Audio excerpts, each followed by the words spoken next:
TikTokers से लेकर फिल्मी शख्सियात या फिर हों क्रिकेट स्टार्स, पाकिस्तानियों ने 2023 में किस किस की जानकारी में दिलचस्पी ली। गूगल ने रिपोर्ट जारी कर दी।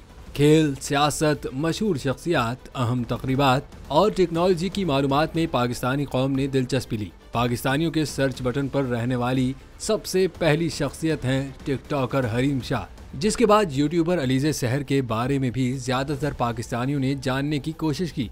टाइगर श्रॉफ, अब्दुल्ला शफीक, उस्मान खान, अनवारुल हक काकड़ और ग्लेन मैक्सवेल सर्च की जाने वाली शख्सियात में नुमाया रहे।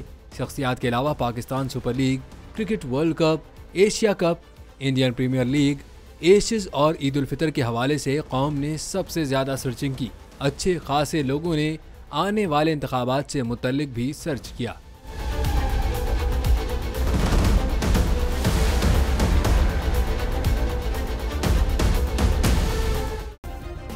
सब्सक्राइब करें और बेल दबाएं ताकि कोई खबर रह न जाए।